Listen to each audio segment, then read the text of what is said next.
Under the age of 5, a child's brain is not asking for more objects, more stimulation, or more performance. It is asking for safety, connection, rhythm, and presence, even though it can't say those words. In these early years, the brain is building its operating system, not its sum.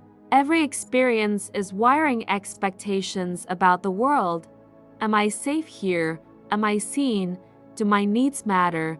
Can I explore and return without fear? Toys can be part of that environment, but they are not the driver. The driver is the relationship. When adults believe that learning comes from objects rather than interaction, they unintentionally outsource development to plastic and noise, while the most powerful input remains underused. The attuned, regulated adult nervous system sitting right in front of the child. Before age 5, what matters more than toys is the quality of shared attention, because the brain learns best when it feels connected, not entertained. In the earliest years, the brain develops from the bottom up. Emotional regulation, sensory processing, and stress response systems mature before language, logic, and self-control. This means that a child cannot use a toy the way an adult imagines. A toy does not teach self-regulation. A flashing light does not teach curiosity. A talking button does not teach language. Those skills emerge through repeated, predictable, emotionally safe interactions with a caregiver. When a child looks at an adult and the adult looks back with warmth and interest, neural pathways light up that no toy can replicate. That moment of shared gaze tells the brain, this is where learning happens. Without that loop, even the most expensive educational toy becomes background noise. Many parents feel pressure to provide more toys because toys feel like action. Buying something feels productive. It feels like doing something for your child. Presence feels invisible by comparison. Sitting on the floor, narrating what your child is doing, responding slowly and warmly, doesn't look impressive from the outside. But inside the brain, it is everything. The ability to focus, to manage frustration, to engage creatively, and eventually to learn academically grows out of these quiet, repeated moments of attuned interaction.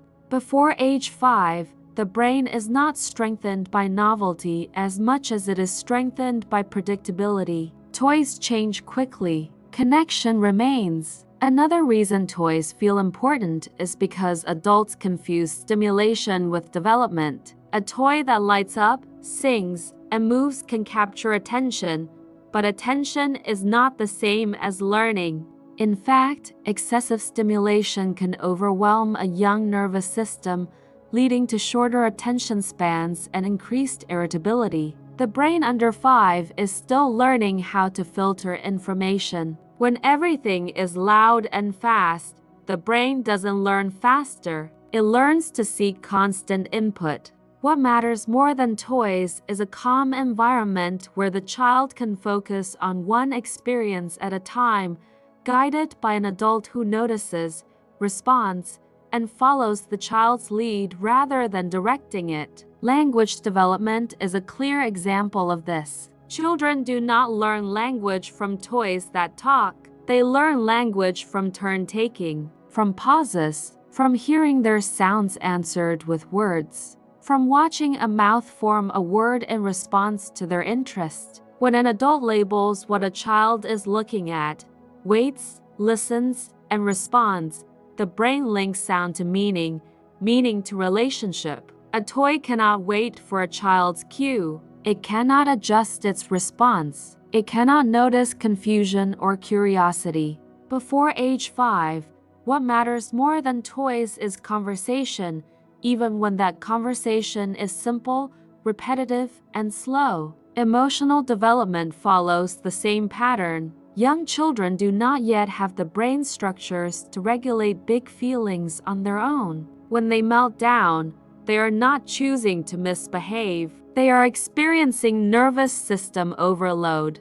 In these moments, toys are irrelevant. What shapes the brain is what happens next. Does an adult stay calm, get close, and help the child feel safe again, or does the adult withdraw, distract, or escalate? Each time a child is supported through distress, the brain learns that emotions are survivable and manageable. That learning does not come from an object. It comes from a person. Play itself is often misunderstood. Before age 5, play is not about outcomes or skills. It is about integration. When a child stacks blocks, dumps them, and stacks them again, they are not failing to use the toy correctly. They are experimenting with cause and effect, gravity, frustration, and repair. When an adult steps in to teach, correct, or improve the play, the child's brain shifts from exploration to performance. What matters more than toys is permission to play without pressure, with an adult nearby who is interested but not intrusive. The presence of a calm adult expands a child's capacity to explore far more than any toy designed to teach them something. Attachment research shows that a secure relationship is the strongest predictor of long-term outcomes, including resilience, learning, and mental health. Security is not built by providing things. It is built by being emotionally available. This does not mean constant engagement or perfection. It means being predictable enough that the child knows what to expect. When adults are distracted, rushed, or emotionally unavailable, toys often fill the gap. But toys cannot regulate a child's stress response. They can distract from discomfort, but they cannot resolve it. Over time, reliance on distraction can teach the brain to avoid feelings rather than process them. Sensory development is another area where presence matters more than products. Children learn their bodies through movement, texture, and real-world experiences. No toy can replace crawling on uneven ground, pouring water, squeezing dough, or being held. These experiences require time and tolerance from adults, not purchases. When adults slow down and allow mess, repetition, and exploration, the child's brain builds a rich sensory map that supports coordination, attention, and emotional regulation later on. Parents often worry that without enough toys, their child will be bored. But boredom in early childhood is not a problem to be solved. It is a space where imagination emerges. When there are fewer toys and more open-ended materials, children create their own narratives. They involve adults, objects, and movement in flexible ways. This kind of play strengthens executive function and creativity far more than toys with fixed outcomes. What matters more than toys is time, space, and an adult who is not afraid of quiet. The adult nervous system plays a central role in all of this. Children borrow regulation from the adults around them. A calm adult helps a child feel calm. A stressed adult transmits stress, even without words. When parents feel pressure to constantly entertain or educate, that pressure often shows up in the body as tension. Children sense it. When adults release the idea that toys are responsible for development and instead focus on connection, the entire household often becomes calmer. That calm is not a luxury. It is a developmental necessity. It is also important to acknowledge that many parents use toys as a way to manage their own overwhelm. Parenting young children is demanding. Toys can provide a break. There is no shame in that. The issue is not toys themselves, but the belief that toys are the primary path to development. When that belief shifts, parents can use toys intentionally rather than anxiously. A few simple toys, combined with presence and responsiveness, are enough. Before age 5, routines matter more than novelty. Predictable meals, sleep, transitions, and playtimes help the brain feel safe. Safety allows learning. When life feels chaotic, adding more toys does not restore order. consistency does. A child who knows what comes next can relax into the present moment. That relaxation is what allows curiosity and growth. Social development also depends on real interaction. Children learn empathy, boundaries, and communication through relationships, not through scripted scenarios. When adults model gentle limits, respectful listening, and repair after mistakes, children absorb these patterns. A toy cannot model repair. An adult can say, "I was frustrated, and I raised my voice. I'm sorry. Let's try again."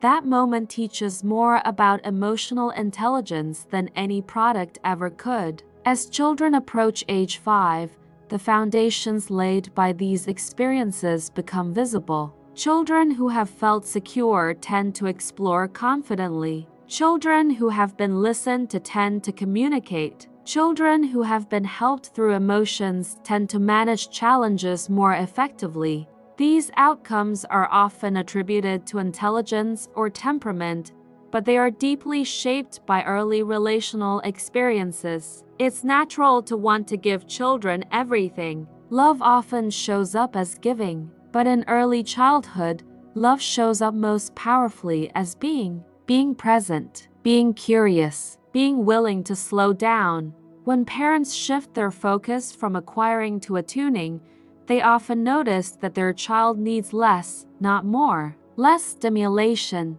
less distraction, less correction. And in that space, something remarkable happens. The child's true capacities begin to emerge. Before age 5, what matters more than toys is the felt sense of being understood.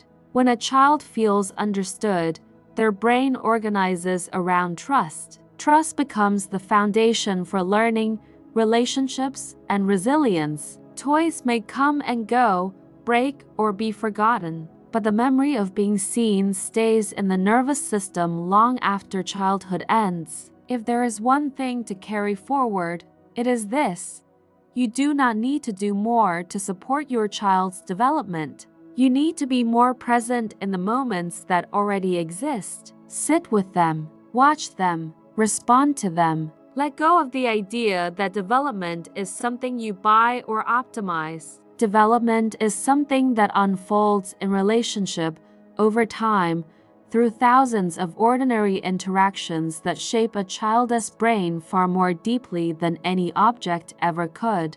And if you are feeling behind, unsure, or worried that you've already missed something, remember this: the brain is built through repair as much as through connection. Every time you notice, pause, and reconnect, you are still shaping your child's development. It is never about doing it perfectly. It is about being willing to come back. Before age 5 and long after, what matters most is not what you give your child, but how you show up with them again and again in ways that say without words, "You are safe, you are seen, and you are not alone."